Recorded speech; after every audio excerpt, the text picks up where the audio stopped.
Grab a seat, sip some wisdom, and stay a while. This is the Prosperity Lounge, where growth gets personal.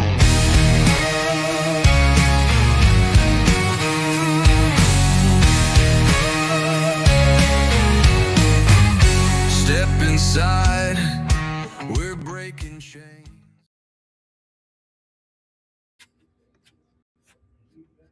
Good evening, everybody. Welcome back to the Prosperity Lounge. We're getting ready to go live at the top of the hour here at 6 o'clock on the radio. So I am going to be joined by the final sheriff's candidate here in Knox County, Jimmy J.J. Jones, former sheriff, running for sheriff again. He's running a little late, and he's got to leave a little early. So we're going to do our best to give the most amount of time we can and push this show through as quickly as we can. We're going to start at the top of the hour. Hopefully we'll be here. There's a big wreck on Chapman Highway, so he's stuck in that right now, and should be here soon. So that is what we're dealing with.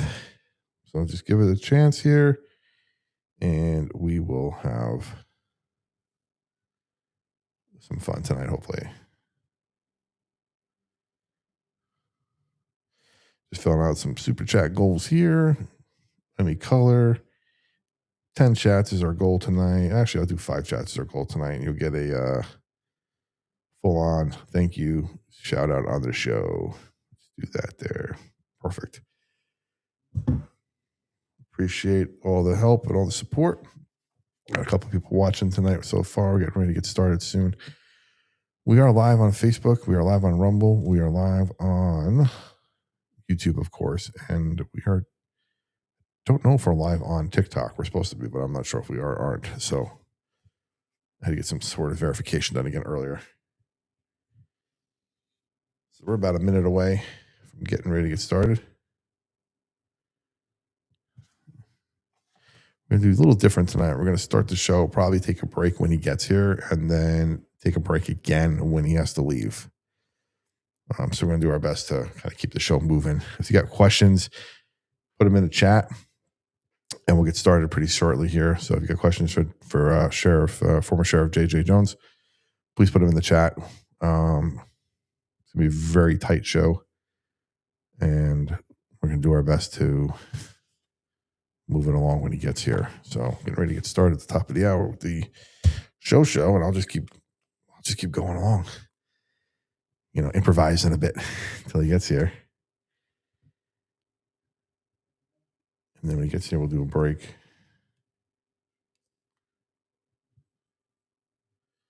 All right, we're getting ready to get started.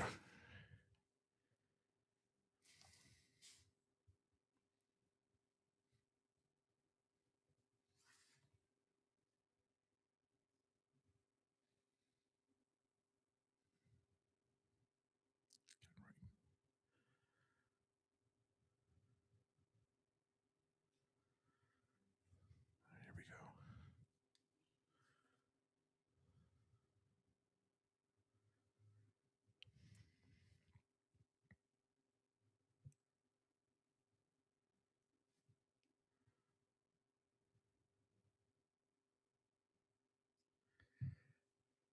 Experience matters, but so does evolution.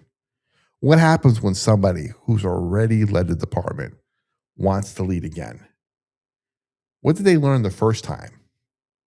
And what would they do differently now?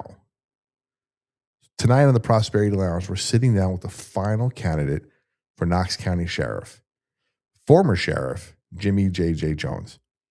And we're asking questions voters really care about, and that is, what's changed? Welcome to the Prosperity Lounge, where growth gets personal. I'm Joey Ruffalo, best-selling author, financial coach, and business growth strategist. I help business owners double and even triple their revenue using smart, low and no-cost strategies, and I help individuals and families take back control of their finances and build real freedom. In this show, it's where we bring real conversations with real leaders about business, leadership, money, and life. I want to give a big thank you to our sponsors, Our first one up, of course, is Bello Business Solutions. Bello Business Solutions, making business make sense. Contact Bello Business Solutions today. There's a QR code on the screen if you're watching us on YouTube, and also check the links later for that code. You also can go to prosperityloungepodcast.com/sponsors, and all our sponsors are listed there with their links and codes and everything else. And what you'll get is a free consultation using the code Make Business Make Sense. Free consultation. They take care of all your business needs. They even do some tax stuff. They do some business creation, everything to do with your business. Definitely contact them if you have anything or any questions about business. You don't have to be in Tennessee. You just contact them. They'll take care of you. And if you're looking for personal coverage and you need help in that department, you contact Joe LaPera at LaPera Insurance. Give Joe a call at 865-252-0480. That's 865-252-0480. And email him at jlapera@farmersagent.com. That's JLAPERA@farmersagent.com. Use promo code JRRadio. And if you're one of the first 10 people to get a quote this month, you get a free gift card. How awesome is that? And if you're looking to upgrade your Bible study tools or just learn a little bit more or get started or go deeper, as they say, you can claim your free 60-day trial of Logos. Logos is the #1 Bible study tool. Get your free 60-day trial starting today. Use that promo code on the screen. And 60 days is just for Prosperity Launch listeners. Normal people get 30, and it's for any package. So feel free to jump on there and get any package you want. And finally, we have Pure and Easy Tea. Pure and Easy Tea. Revitalize your body, refresh your mind, nourishing wellness, one steep at a time. Pure and Easy Tea. Use that promo code on the screen and get a free special pricing for Prosperity Launch listeners. And speaking of which, our guest has just opened the door and pulled on in. Mr. Sheriff, come on in and take a seat while I finish all my fun intro stuff here. Take a break there for a second.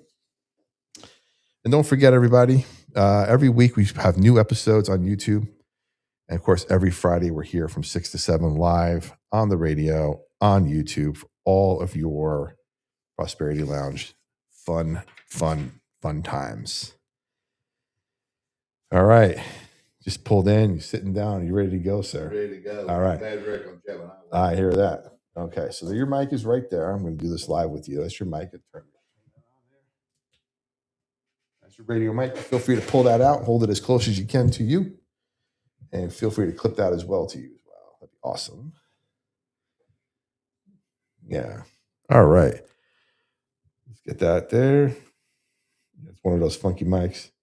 Perfect. Get that mic up there. Make sure you look nice and pretty on camera. Good. All right. A little behind the scenes stuff for everybody. So how's everybody doing? All right. So tonight's guest is someone with real. All right. Sorry, guys. So what's going on? Sometimes you guys will hear this little like buzzy noise on the radio. That's because we got two mics interfering with each other. We found that out last week that was the reason why, that this mic interferes with that mic. I got to figure something out with that. So he's in there having a hard time, Dan's figuring out how to play around with the levels. So I guess if we could take this mic, Mr. Jones, and hold that as close as you can up there, so this one doesn't touch as much. Perfect. Thank you, so. All right. So tonight's guest is someone with real experience in this role. Previously served as sheriff, led the department through major challenges, and has spent decades in law enforcement. Now he's stepping back into the race with a message centered on experience, accountability, and leadership. I want to welcome to the Prosperity Lounge, and thanks for pulling up a chair, sir, former sheriff, current candidate, Jimmy J.J. Jones. How you doing, sir? I'm great. Thanks for having me. Absolutely. Thanks for being here. I appreciate you coming on and talking with us. We've had all your opponents on so far, so this is a great conclusion to the election cycle to go back to somebody who served in the role before, kind of close out, bat and clean up, as they say. So I'll admit I know the least about you. I've only lived here about 4 years, so after your time as sheriff. So walk me through your background. Tell me a little bit more about what led you into law enforcement. Sure. And what shaped your leadership style early on. Well, I grew up in Knoxville. I went to West High School. I graduated from the University of Tennessee with a degree, a master's degree in criminal justice. Went to work for the sheriff's office in 1980. Went to the academy and came back, went out on patrol. While I've not worked every job at the sheriff's office, I've worked almost every job at the sheriff's office. Ultimately, I went on to be the sheriff in 2007, and I was the sheriff until I retired in 2018. There were several things that went on during my tenure as sheriff. One of them was that body-worn cameras came into effect. We were the first agency to use body-worn cameras. We had dashboard cameras, but we didn't have body-worn cameras, and we were lucky to get on that to implement those because that was before George Floyd's death, and then after George Floyd's death, it was pretty much everyone had to go to body-worn cameras. But we had been lucky enough to get there first, and we didn't. It saved the taxpayers a tremendous amount of money. And also, we implemented 287G, and I get a lot of questions about that. But that's one of the things that we implemented in my administration. Okay, so what we're going to do real quick here as we're figuring out the sound here, because I want to make sure everybody hears this correctly. We're going to go into a quick break. Get everything set up here and make sure that we are heard correctly. We're on break right now, Vance?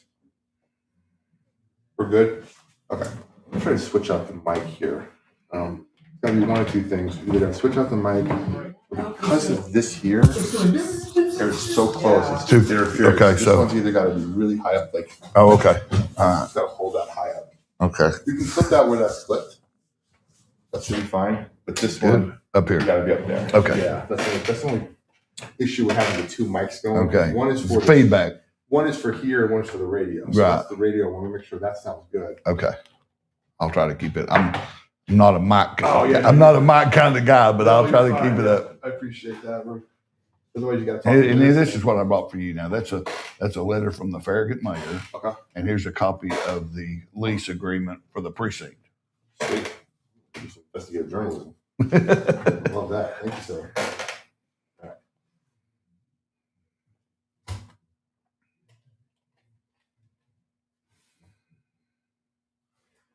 All right, we're back.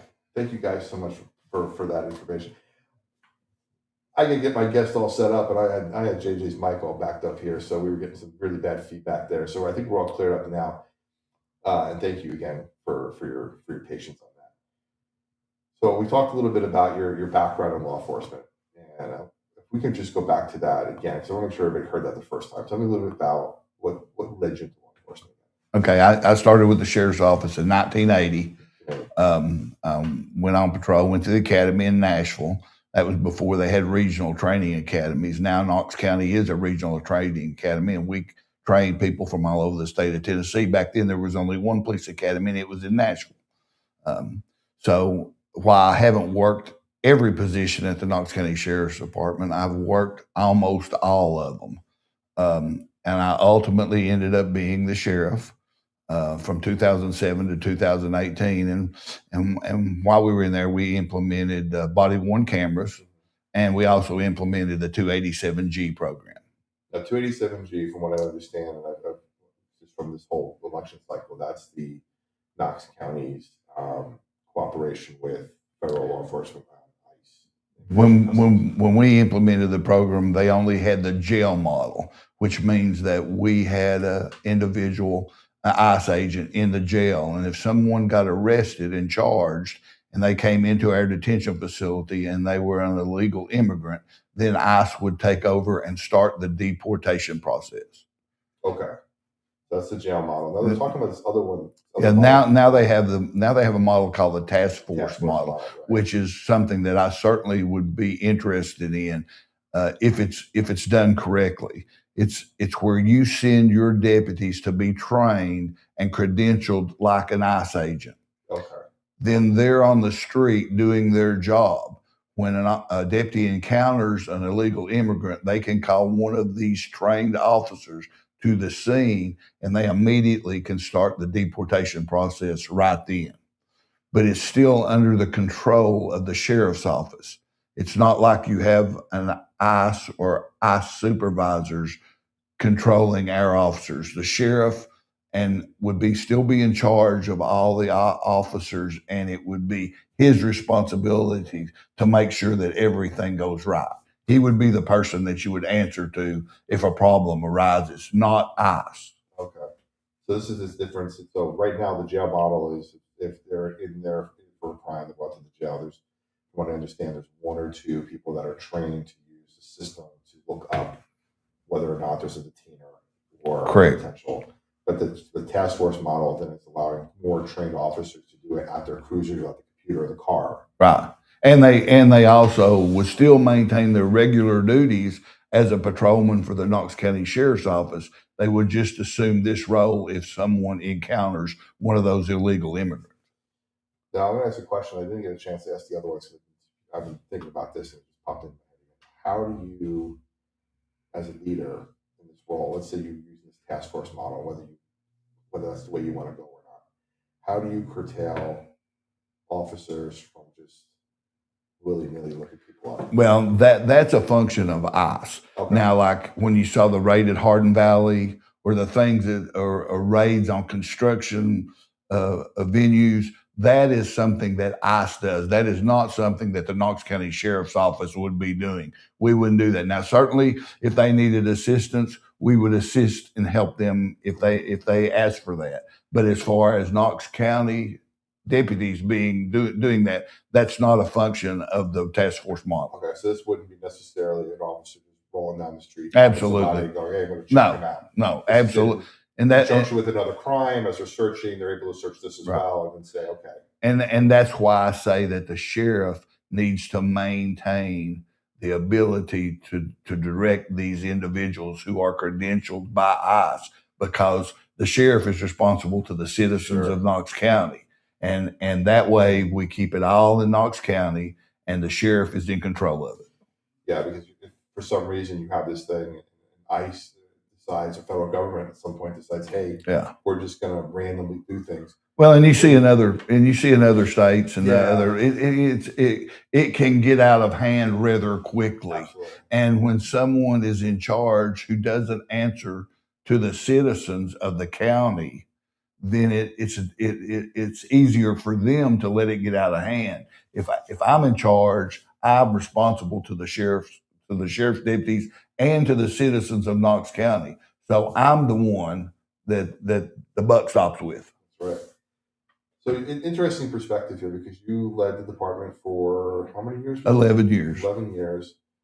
Been away from Knox County's department since then, but you've been still since 2018. I worked the last 7 months at the Lenoir City Police Department. Okay, so you're back in the fold. I was back in the fold on patrol. Okay, on patrol. So you see the difference between leading and then being on patrol, but leading before and then leading now. Can you kind of describe your leadership style maybe then as opposed to what you're bringing to the table now? When I came up, there was a sense of the officers. This was a calling for them. When I started, we worked 7 straight days of morning shift and you got 2 days off.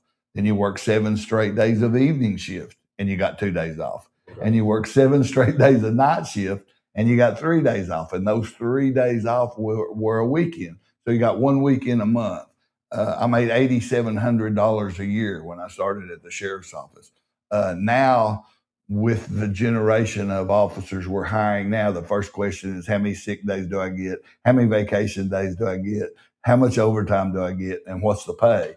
And that's not, I'm not saying that as it's something bad. I'm just saying that times have changed and priorities, and also they like facial hair, tattoos. It's just different, and so we have to adapt to that. And if you, and I'm sure that you talk to other people in the business community, they see the same things that we do. So you have to be able to adapt to that, and we've done a pretty good job of that.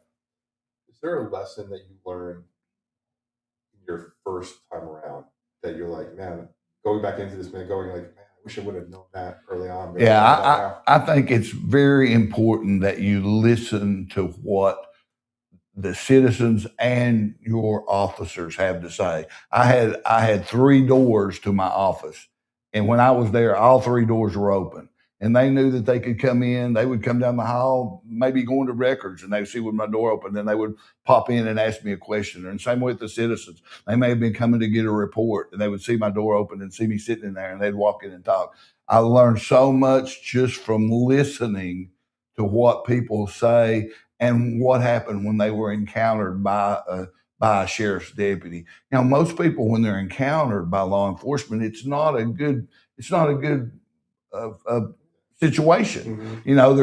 They've been pulled over for speeding, or they've had a car wreck, or their house has been broken into. Most all of the times that you're meeting with law enforcement, something bad has happened. Sure. And so it's very important that the men and women of the sheriff's office know that this may be the only encounter that you've ever had with law enforcement. And they may have been having a bad day, but still you have to know that this person, this is maybe their only encounter, and you have to react to that. That's why it's the men and women of the sheriff's office are so well trained. It's a tough job. And I tell people, I do a lot of talks and go a lot of places, and I tell people that citizens of Knox County should be so happy with their law enforcement. The men and women of both the city and the county sheriff's office and the city police department are very well trained. They do a great job, and they're out there every day serving the citizens. And I'm proud. I was proud to be the sheriff. And what I like about what you just said is it's true. People don't understand, especially people that maybe have lived here their whole life because they've seen it, right? People who've come here from other places, it really is eye-opening how much interaction you have with not necessarily people running for office, that's one thing, but just with the sheriff's department and first responders as well, in a non-first respondery situation. No. I mean, they go to a public meeting, they're just hanging out talking to you. Everybody's approachable. It's a fun experience. It's really awesome to just see them not in, like I said, not that high stress situation, because you get to know them, you get to see them, and you really get to respect there. Because where I was living before in California, the only time you saw the police was in those high stress situations where something's going on. You didn't just see them like at the public meeting or at the supermarket just hanging out, or not hanging out, but he's there to approach and say hi to and talk to and have conversations with. Right. To know.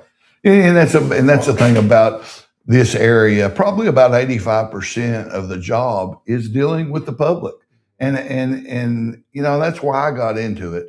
I got into it because you get to help people every day, and every day is a new adventure. It's not, and I'm glad we have people that work in factories and do the things that they do. That's just not something I could do.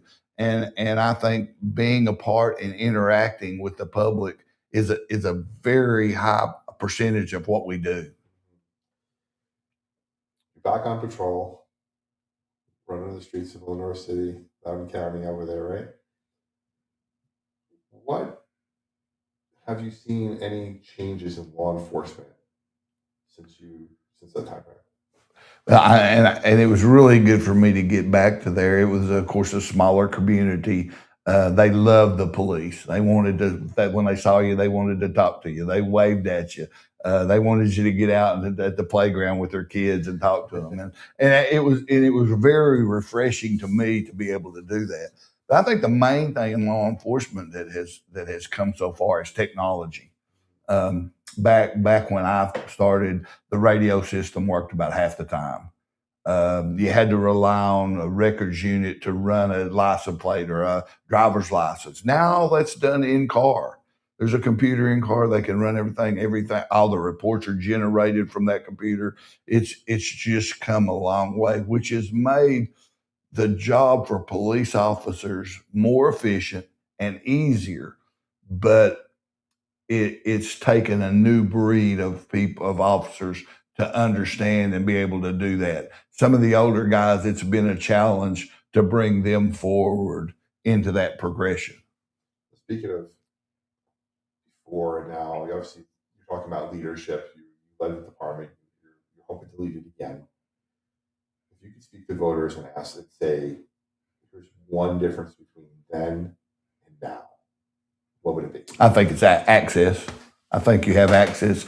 Everyone has access now, but I even did it back then. I always gave my cell phone number out. People had my cell phone number. I would go on radio shows and I would give my cell phone out. And if you need me, and some of my guys that work for me, when I'd leave, they'd say, "I can't believe you gave your cell phone number out."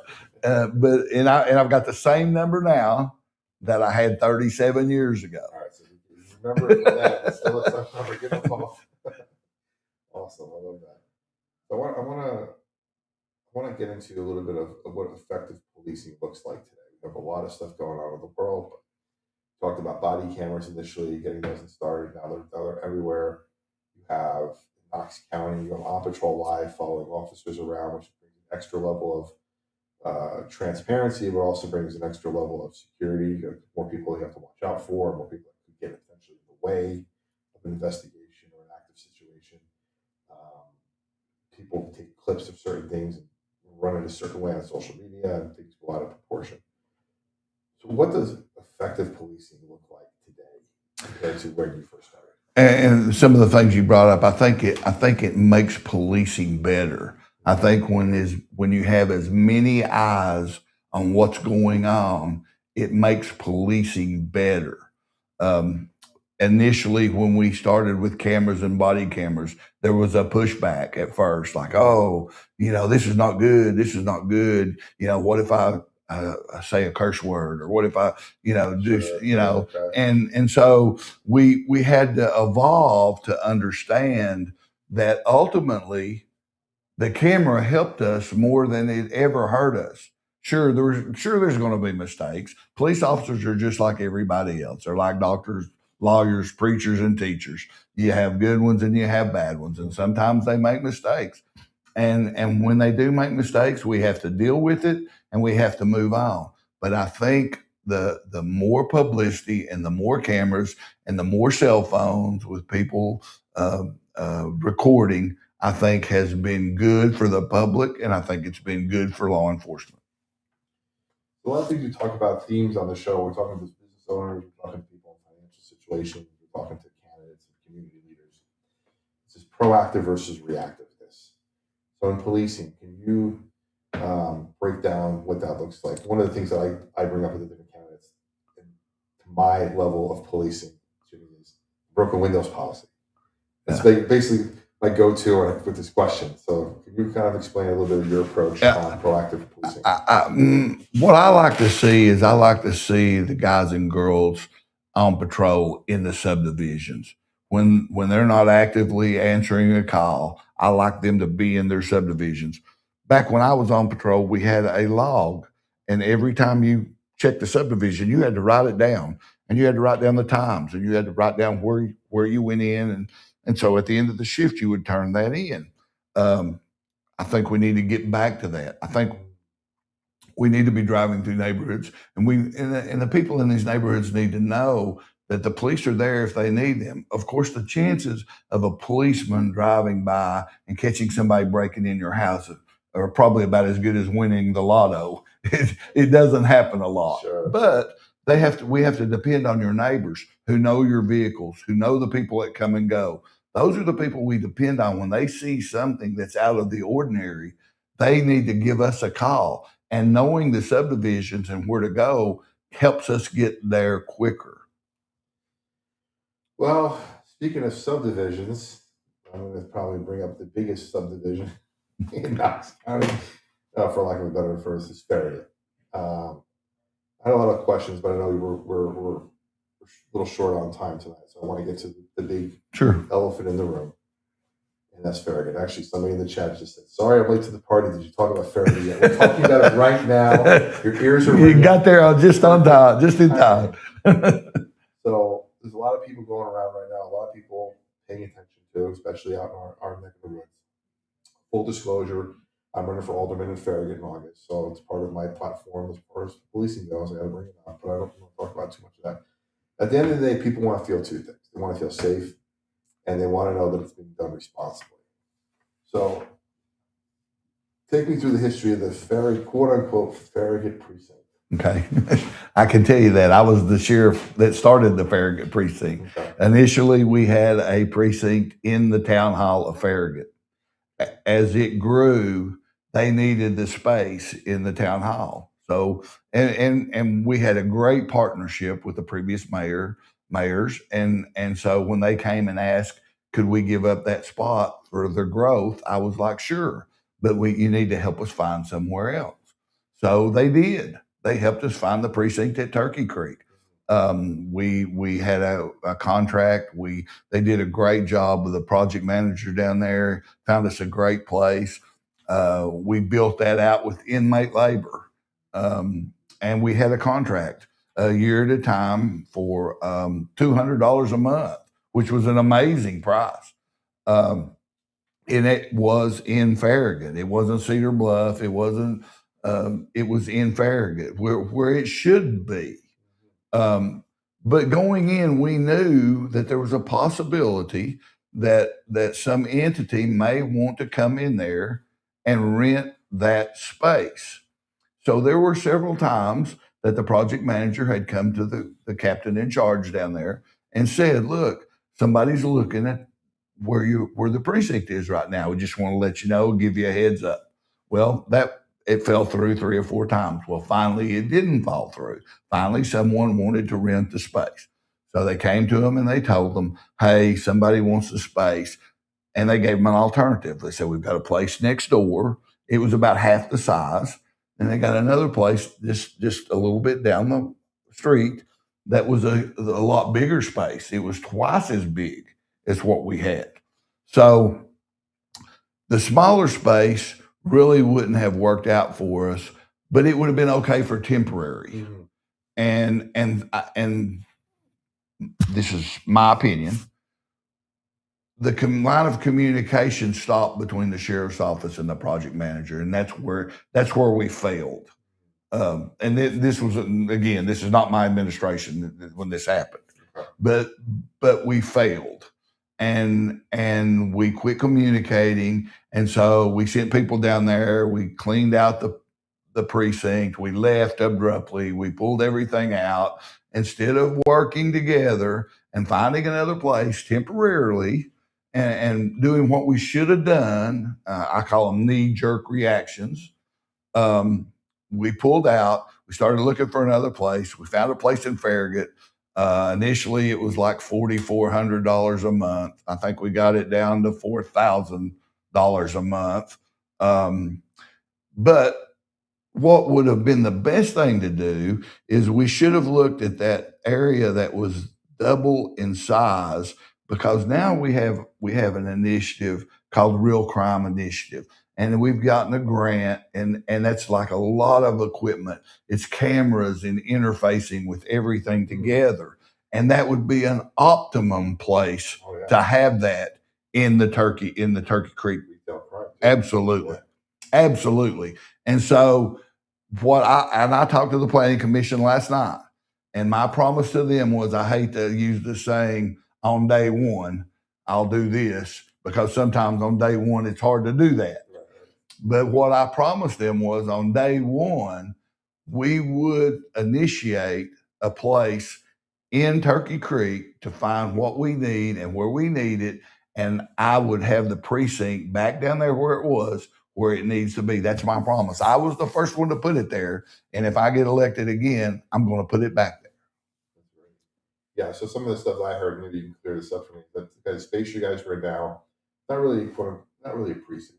Paperwork, stuff's done. It's a place for officers to go take a quick break, but also it's there for retail crime, as right? Turkey Creek is perfect, and they can dispatch to Farragut if needed. Absolutely. That place, like you said, became unavailable. That little space next door, which would have meant just moving some of the phone lines and wiring over, would have been a great temporary spot. And then the space next to that was like this old salon studios. Now with that space, I've heard, Jimmy, that renovation was going to cost. I've heard numbers up about $140,000 to renovate it. But then I also heard that Pinnacle at Turkey Creek was going to cover a lot of that and take care of a lot of that. It would. What I was told by people in the know is that it would cost somewhere between $100,000 and $140,000 to do it, but that they were still going to give us the option to have it for $200 a month. Look, the sheriff's office has better than the $4,000 you were talking about earlier. Exactly. The sheriff's office has a $115 million budget. I promise you, we can find $100,000 to $140,000 to build that project out. That would have been one of the easiest problems to solve that the sheriff would have ever had. Yeah, like I said, I think the owners of the property were willing to kick in some of that because they liked their presence there. Absolutely. Protected their stores. And we liked being there. It was a perfect place for us and a perfect place for people to come and get reports, to have access to perfect parking. A lot of places you find don't have enough parking. You can't get in and out. It's not easy and out. That place is it was a genius to put it there to begin with. And that's where it certainly needs to be back again. Yeah. At the time it was running. How many officers were there at one time? Or patrol? There were. I think there were actually 2 or 3 clerks or secretary kind of people to do the if you needed paperwork or if you needed copies made of an accident report and that was the key to it. You didn't have to drive all the way downtown to the city county building and try to park and try to go in and get that. It's just not feasible. And then we had a captain that was in charge, and then we also had space for some of the guys if they needed to log on or to download reports or stuff, they could come in also. So, probably at any given time, 5 or 6 people there. And that new space that all their salon studio space that they were looking into, the one that we're talking about renovating.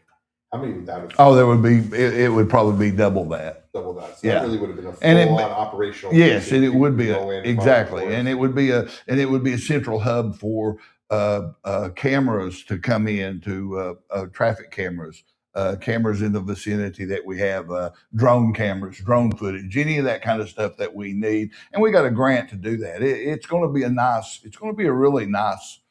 When we get done, it'll be really nice, and there's no place any better centrally located than Turkey Creek.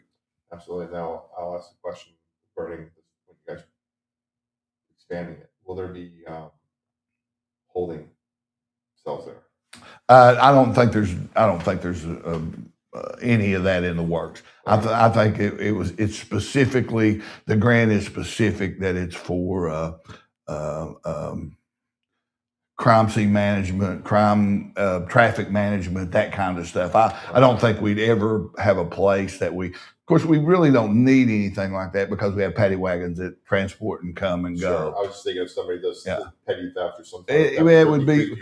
There. I mean, yeah, there would be people would be people who were charged, brought in there to be processed, but not to be kept there. As soon as they processed, they would go in the wagon and they would go to the detention.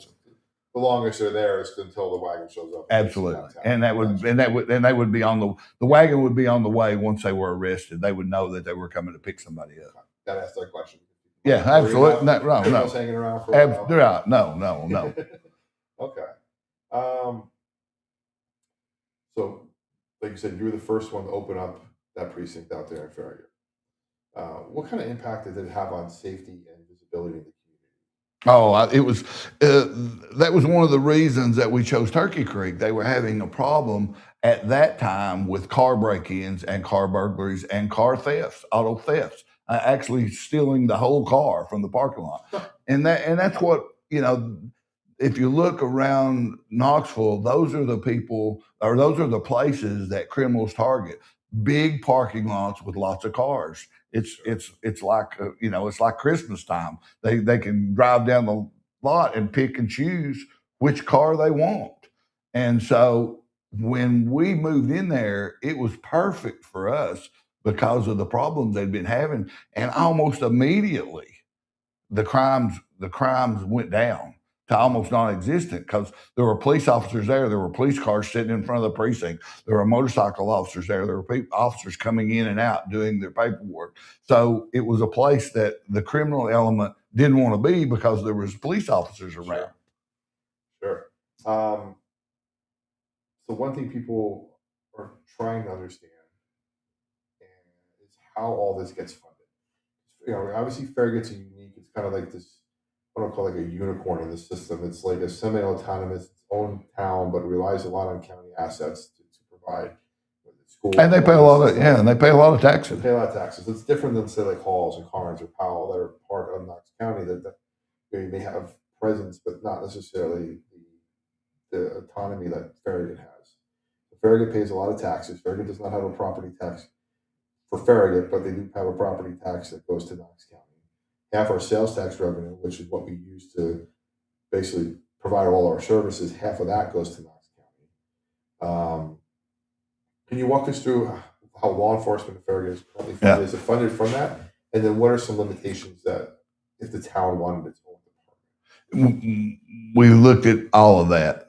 I looked at it too, and it's money. Yes, it's a lot of money. Yeah. But again, as Farragut grew in my administration, we were the first ones to make the town of Farragut one beat. Used to, there were partial beats. It was broken up into 2 or 3 different zones. I made Farragut one beat. So there was one car that was always, now this was back still in 2007 to 2018. It's grown tremendously since then. Yes, sir. And so one car is not enough to cover it now. But back then we had one car that stayed in Farragut. So there was always somebody close if they needed anything. That again, that needs to be revamped and looked at again. But we were the ones that started that. So, you know, we had enough forethought to see that the town of Farragut was growing. And they do. The sales tax and the property tax. They put a lot of money into Knox County, and they should be the recipient of public service, and they are. But and then we looked at having their own police department, and it was just the numbers were really staggering, and that was even back then. I think the initial time when we looked at it, it was like 7 million, 8 million, just to get started. And it was, and I'm sure now it would be a tremendous amount more. Yeah. Well, you got me some paperwork that I got to look through later. You got me some very good stuff on investigative journalism on. Yeah. What I do. Like papers to go through. And I know you got to get out of here shortly. I mean, are there 1 or 2 more questions? Sure, go ahead. So I really want to get back into the reason why you're seeking the office again. And part of the problem we're having is retention and recruiting. Pay raises occurred a few years last budget or 2 budgets ago, which is great, but there's still some aspects of it that underscore or underscale the other areas around. What's your approach to recruiting? At one time during COVID and the defund the police era, we were over 200 officers down. This administration has done good. We've got that back to about, I think we're about 90 down, but there's about 40 or 45 in the pipeline right now. So we're still down 40 or 45 officers. We have to get back up to our full complement of officers. The city police department, for the first time in years, are back to their full complement of officers. And what we've been having to do is we've been having to take officers from other projects like school officers and interdiction teams. We've had to take them off these teams to put on our patrol unit because our number one priority is calls for service. If you call somebody, you want an officer to come, and that has to be our priority. But we can't let these other areas lacking, like school officers. We're down 8 or 10 school officers. Some schools have 1 officer for 3 schools. That's unacceptable. So we've got to. you bring up a good point about retention, and what I want to look at, what I think we need to look at is we need to look at some retired military people, and I'm talking about some people have been in the military 20, 25 years, and they're still 45 years old. It's not like we're looking at guys that are 65, 60, 65. We're still looking at those middle-aged guys who have spent 15, 20, 25 years in the service. They know the regiment. They've had the training. They're, I think that's an untapped resource that we have to look at. It's a great middle of the road kind of approach. Absolutely. Guys who starting at when they start at 20, they some get burned out at 40, and they leave. You got the older guys that are still hanging around a little bit that need different roles now. And again, I mentioned schools. Yeah, those guys will be the perfect for schools. See, you when you have a school officer, you have to pick and choose. You don't want to pick out a 21-year-old kid that's just out of the academy and put him in a school because he wants to be gung-ho and he wants to get out there and he wants to do the job on the street. But you pick the guy that's been there 10 or 12 years and he's kind of over that now, but he's got all the knowledge and knows what to do and can get along with those kids great. And if something happens, he's the guy that you want in that school. You get elected, you're back in day one. Talk about the day one stuff. There's only so many hours in day one, but what are your top 3 priorities in, say, the first 90 days? I think number one, we've already talked about it, is making sure that we get a full complement of officers. We have to make an attempt, a valid attempt, to hire officers, and we want to look for the best of the best. We've done a good job with this administration as far as pay. They've got the pay raises up. They've done good, and I compliment them on that. I think number 2 is schools. I'm very, you see what happens all over the United States with the schools. Schools weren't made to be hardened areas. They were made for kids to come in and out. They were made for doors to be left open. They were made for classroom doors to be left open. We've had to change and we've had to try to harden these areas, but they weren't built for it. Same way with churches. Churches weren't built to have doors locked and keep people out.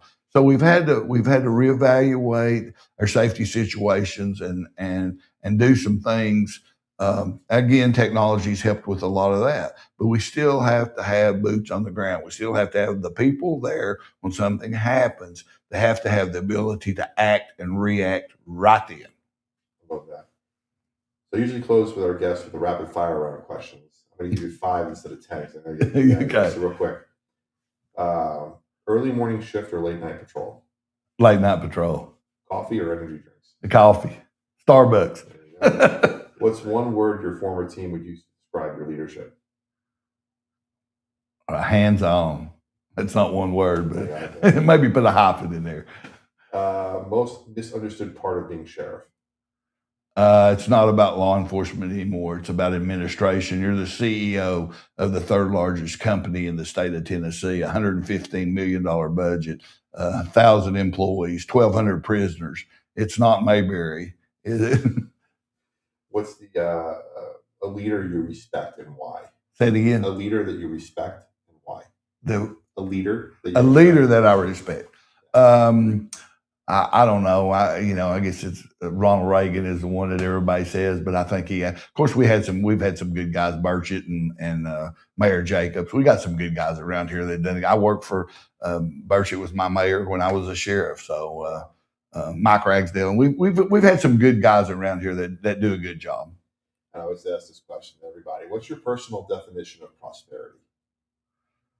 I think getting up every day and doing the best you can. Love that. Jimmy, where can people find you to connect? We're right now in early voting, so where can people connect with you to learn more? It's JJ4, the number 4, Knox Sheriff. And my cell phone number is 865-216-3434. Same one I've always had. If it's in your phone already, it's there. Jimmy, thank you so much. We're going to take a quick break. We'll be right back to the Prosperity Lounge. Thanks for having me.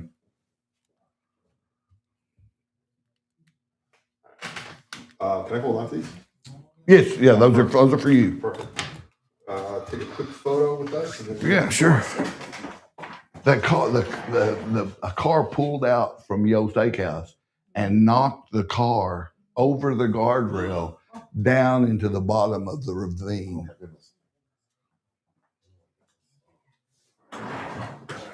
Mic too. Okay. The mic. Oh yeah. Now let me get out of here with that.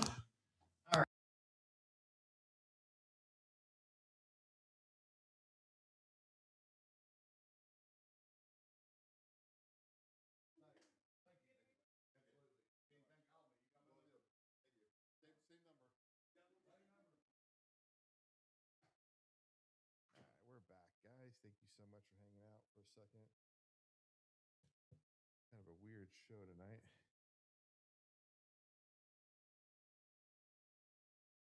We're back. All right. What are you gonna do? What are you gonna do? We're back.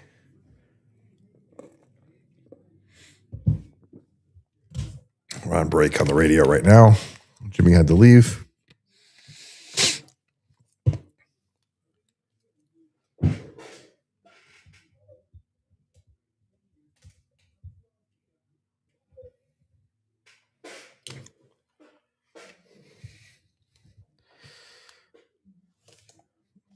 Another minute on the commercial break, and we'll be back. Good thing I get to edit all this out later. Give me some good paperwork here, which is going to be fun for the Farragut people. Invoices and copy of the contract and letter from our mayor. Interesting.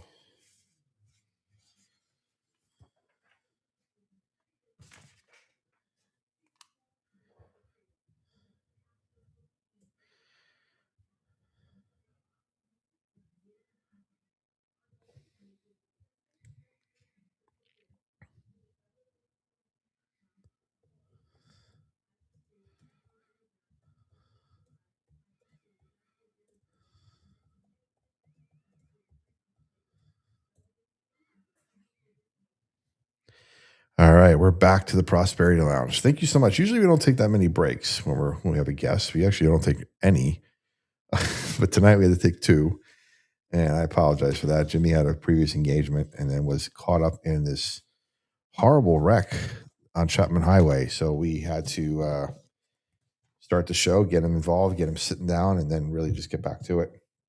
And then he had a previous engagement he had to go to, so we're able to squeeze him in for a little bit. It is early voting here in Knox County, so we do want to make sure that we have the opportunity for everybody to be seen and heard. So that's actually all four of our sheriff's candidates. So I wanted to kind of just talk a little bit about each one, because like I said, we're in early voting. This is the primary, but there is no opponent on the other side. So basically, whoever wins this primary is going to be the next sheriff. And you heard from Jimmy J.J. Jones tonight. You know, he brings decades of experience. He's a former sheriff, already done the role. He's focused on returning to the role with, an immediate plan with lessons learned from the last time he was sheriff. Then you got David Amburn. David Amburn was on a few weeks ago. He emphasizes community connection, visibility, and a balanced approach to policing and public trust. And he's currently serving as chief of detectives. He's on the force right now, 30 years, still going. Just got an endorsement from the current sheriff, and he's seeking the office. I encourage you guys to go back and watch those episodes as well.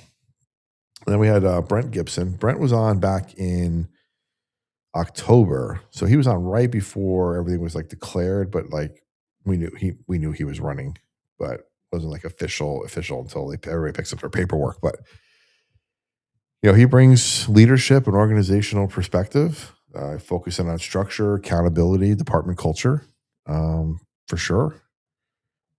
Great interview there. 25 years on the force, former UT football player, looks the part, sounds the part. Definitely a presence. And then Mike Davis. Mike was on in January. Mike's focused on experience, focused on leadership, focused on strong law enforcement foundation with an emphasis on proactive policing. I mean, he's not an insider to Knox County. I mean, he worked in Knox County Sheriff's Department when he first got started, but he's a former DEA agent, working all over the place. So that federal perspective is an interesting take, So I encourage everybody to go back to our channel. I'll make a playlist. So if you're on YouTube, you can go to a playlist and I'll just put candidates. And in that, you'll find all the candidates. So we had all 4 sheriff's candidates on so far. We've had Rhonda Lee on recently, who's running for judge. We've had Monty Fritz on, who's running for governor. Next week, we have Kim Frazier, who's running for mayor. We had her on before, but she's a commissioner. We talked about leadership and community as a commissioner. Now she's running for mayor. So we're going to talk to her on that. And then right before voting ends, the first week in May, we have Larson J coming on. And those guys will be here for the full hour each. We did, in full disclosure, reach out to Betsy Henderson's camp and try to make something work. But unfortunately, the timing and everything, they just couldn't make it work. So we weren't able to get her on during the primary. So, and I'm sure there'll be some other candidates that come on once this primary season ends. Definitely taking a little break from candidates for a bit. So everybody loves the Prosperity Lounge, I guess. So we'll do that. We got some great news for the show as well. A couple things we'll kick up here with before the show ends. I'm just going to put it out there, and if everybody's listening right now, I don't know if Vance is listening. He might be, he may not be. He's looking at me right now in the other room. The Prosperity Lounge is the #1 Friday night, 6 o'clock East Tennessee radio show. How about that? I'm throwing that out there live. I say that everywhere I go. I don't know how many other shows start at 6 o'clock and are only on Friday nights in East Tennessee that do interviews. Probably just me. So for now, we're #1. You got a kick out of that. #1 in our time slot. He's the engineer of the #1 show. So that makes us sound really good. As far as our podcast goes, we are internationally ranked now. We're a top 10 podcast internationally. So thank you all, everybody, for watching and listening and tuning in for that. It's been a lot of fun doing that. Knoxville Community Votes. Knoxville Community Votes is coming up. There's going to be a link on our Facebook page to go vote for us. The last 2 years, 2024 and 2025, I was the winner in the financial advisor category as well as the professional coaching category the last 2 years.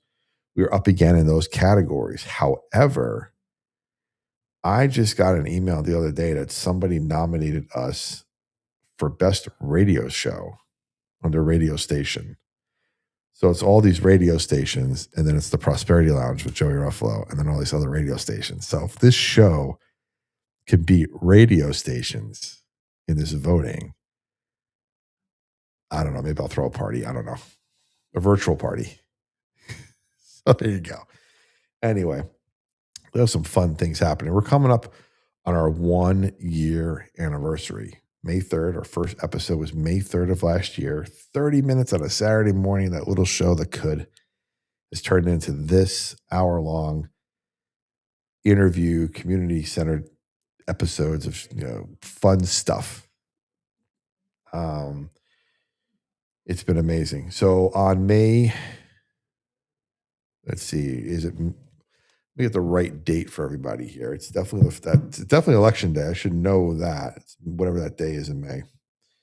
Give me 1 second, everybody. I gotta look it up. May 5th.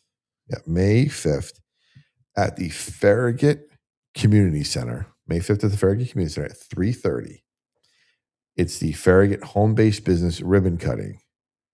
And the Prosperity Lounge will be there celebrating their 1-year anniversary. We're going to have a ribbon cutting. We're going to have some treats. There's a couple other businesses there as well that'll be sharing the stage with us. Local Handyman of Knoxville and Caring Transitions of Knoxville Southwest will also be there. Caring Transitions of Knoxville is transforming the way seniors and their families transition through life stages, including senior relocation, downsizing, home cleanouts, and estate sales and online auctions. And then tired of half-done fixes and unreliable contractors? Let local handyman Knoxville send over one of their friendly, caring handyman to help. And of course, stuck in the cycle of financial stress you can't seem to break, listen to the Prosperity Lounge podcast with Joey Ruffalo. So we got that. We're also going to be launching our, I don't know if I should say this on the air or not. What do you think? What do you think, guys? Should I say it? I teased you guys enough? All right. Prosperity Podcast Network. The Prosperity Podcast Network is coming soon. We're working out some details, fixing some stuff up, playing with some stuff behind the scenes, but Prosperity Podcast Network will be coming your way soon. And that's going to be a place that you can listen to the Prosperity Lounge. You can find all the information for the Prosperity Lounge, but you're going to find other great shows as well that fit within the prosperity sphere of influence, let's say. We're going to have talking to a couple shows right now to get them on board and onboarding. So if you have a podcast, if you have something that you are thinking about wanting to start and you don't know how to start it and you're scared to start it, contact us at joey@theprosperitylounge.com and put in network in the subject. And if you have no idea what you're doing, but you want to do it, we got a tool for you. We got a course for you. We'll handhold you. If you know what you're doing and you just want some extra help, we got that too. If you want to use it as a lead gen, if you want to use it to make some money, you want to use it to get monetized, we got that too. Got 1 minute to go and I'm hitting up the break as best I can. So this has been real, guys. I really appreciate you guys hanging out. We're going to stay on YouTube here a little longer afterwards. So if you're watching right now, don't go anywhere. If you're listening on 96.3, thank you so much, as always, for the encouragement and the support that you guys have shown. We love you all and thank you again. And there's several ways to support the show. Like and subscribe is the best way. Get in there, subscribe to the YouTube channel, like and comment on our videos, share them with somebody who needs to hear it. Get on Facebook, follow our Facebook page. And as always, if you're feeling generous, we have our Patreon accounts, our coffee accounts, our YouTube memberships, our super chats. We also have our new Substack account membership, which gives you deeper insights to the things that we talk about here on the show. And as always, the free community at theprosperitylounge.com. Use promo code radio to get your free 8-step action guide to stop living paycheck to paycheck. Really appreciate having the real conversations, especially with the sheriff's candidates. Thank you again, Jimmy, for being here tonight. To everyone listening, especially here locally, these decisions impact your community directly. Take the time, listen closely, and make the choice that's right for you. And as always, until next time, stay faithful, stay fearless, and remember, freedom lives where faith and action meet. The lounge is always open, and so is your next breakthrough. This is the Prosperity Lounge.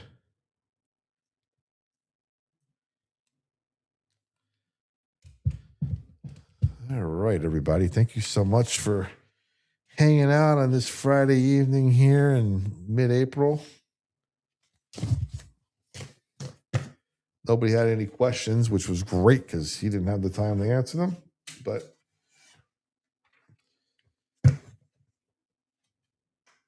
we had fun. That's all that matters. A lot of people in and out here tonight, inside, outside of the channel. I don't know. Somebody actually scanned a QR code. Thank you so much for that. Go back to the QR codes and throw this up. This is what the support the stream here. There's our support the stream. I think it goes for like $1. It's like the lowest one, the lowest whatever. It's the buy me a coffee, but it's similar to Patreon. Some stuff you can get. I'm curious about all the stuff you gave me here. So we got a letter here from the mayor of Farragut. to the sheriff. Okay. Copies of the sheriff's bill for their office. Ooh, interesting. A copy of the cool. Copy of the lease agreement. Interesting. This is going to be a fun read later.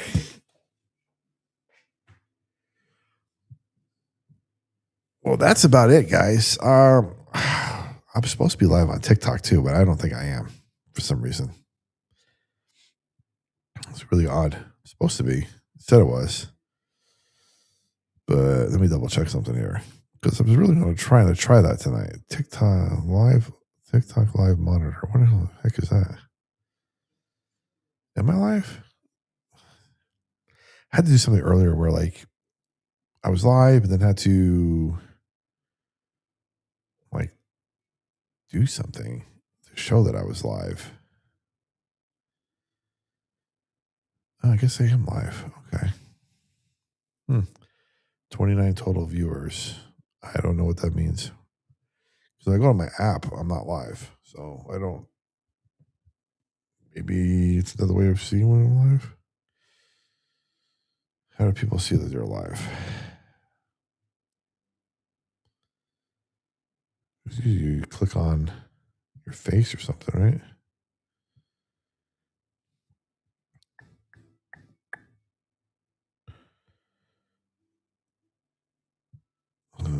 Live. Oh, click on the live feature.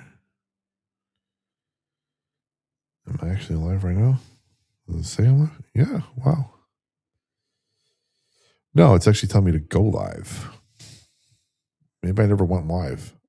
I don't know. Continue your progress and get the full live experience. I have no idea if I'm live on TikTok.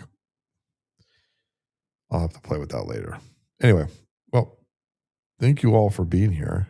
Yeah, I wasn't on Twitch tonight. I didn't go on Twitch.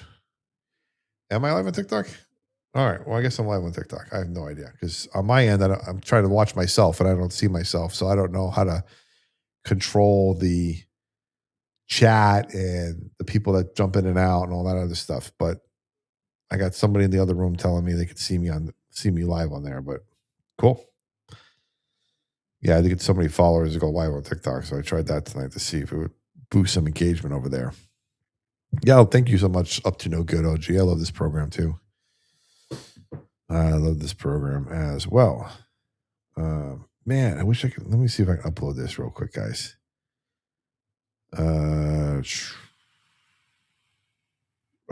own this music. I do own this music. Haha. Lounge. I gotta find this song here.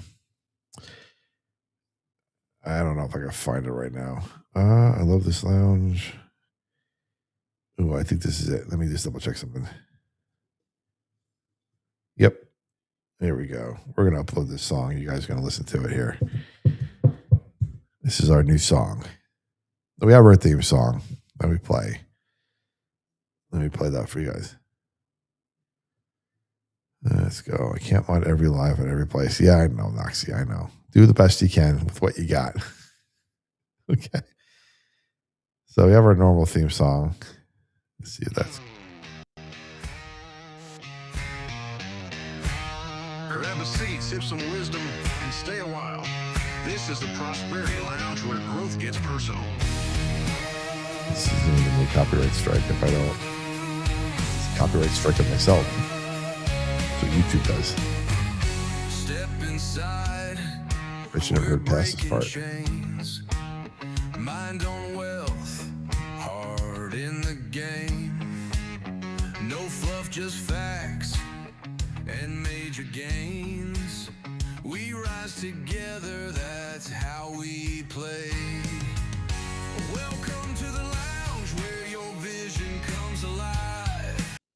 All right, so that's available everywhere. You can go download that on iTunes and stuff and have some fun with that. That's our theme song, full theme song. Now I'm going to debut another song for you guys that we did.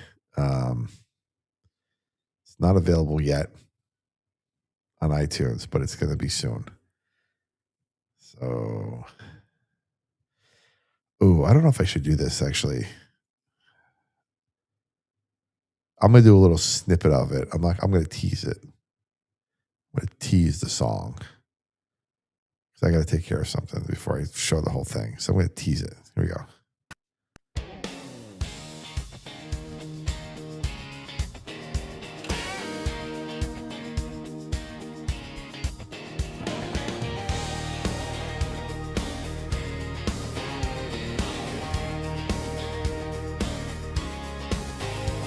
They said I was a crazy one, talking faith and discipline.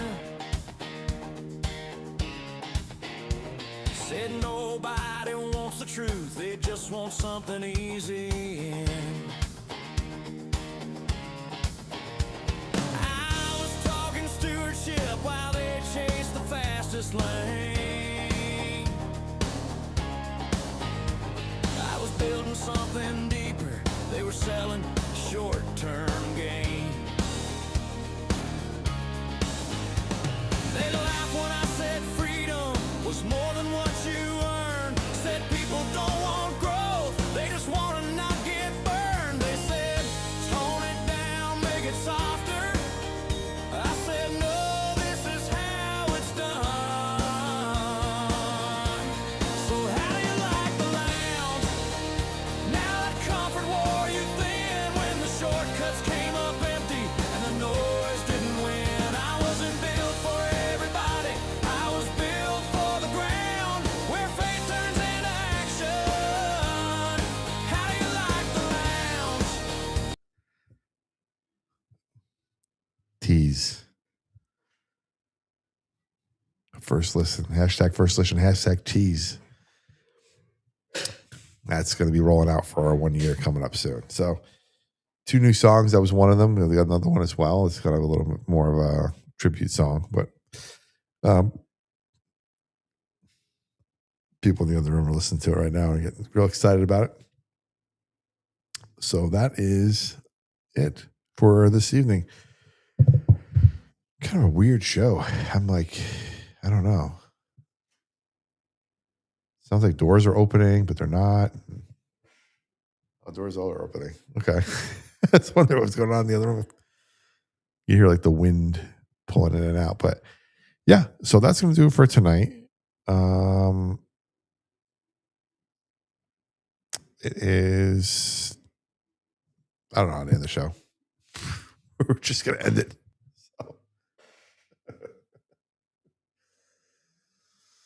Oh, it's one of those nights. Until next time, everybody. I really appreciate you all being here. I got nothing else to say.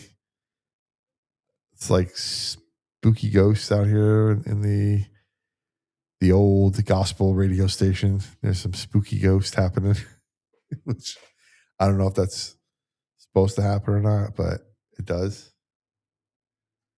Yeah, some spooky ghosts. All right. Well, nobody else is really talking right now, so we're just gonna call it a night. Thank you all again for being here. Thank you all again for watching, listening, supporting, subscribing, all that fun stuff. Look for the edited version tomorrow or over the weekend at some point where this silliness is not included. And as always, thank you. We'll be here next week. Same bat time, same bat channel. 6:00 Eastern time, Friday nights live next week with Knox County mayoral candidate Kim Frazier. Talking about a lot happened since the last time she was on the show. She wasn't running for mayor. Now she is, and she's doing quite well. So we're in the middle of voting. We'll go from there. Thank you guys so much. My wife is in the other room giving me a weird look on the phone, like something's going on over there.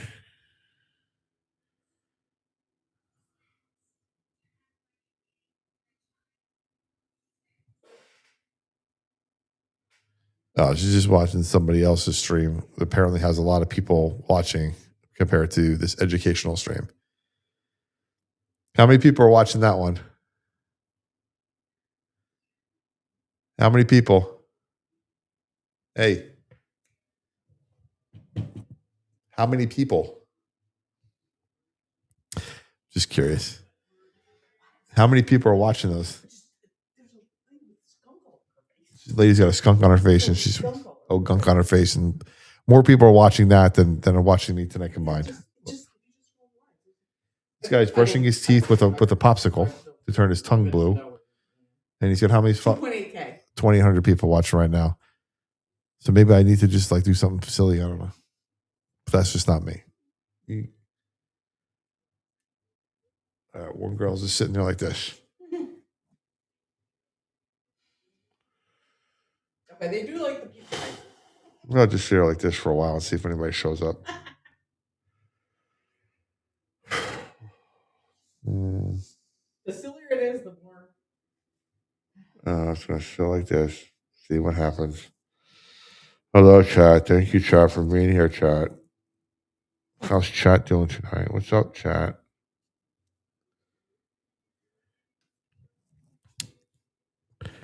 I was gonna mail some stuff, but that darn Sevierville post office, man, that my pins and buttons and postcards got eaten up.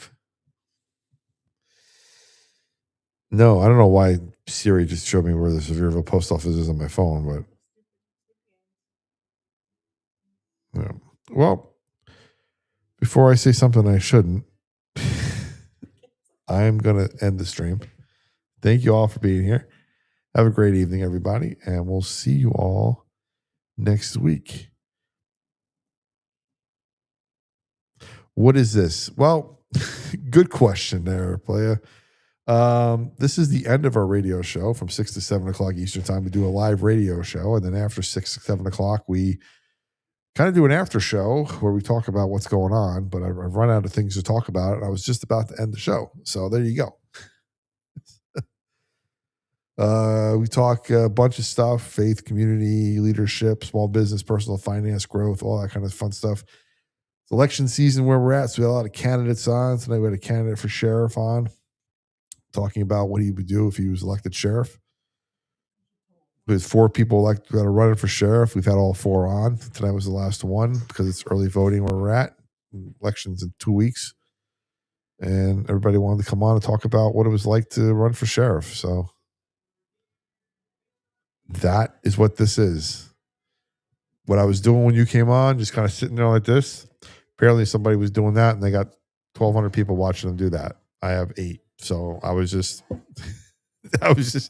seeing who would show up. And as soon as I did that, you came in the room. So it must be working. Yeah, we're live. We're live every Friday night from 6 to 7 Eastern time. And then we throw up some videos during the week as well. Here and there.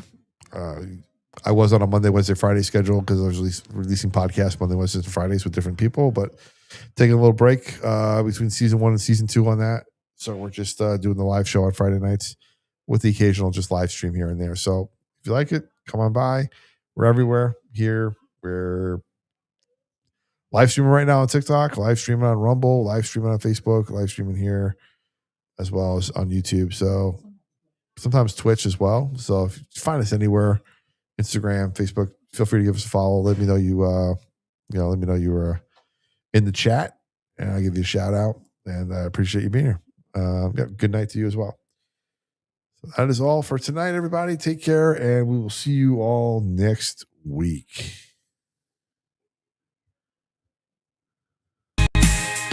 This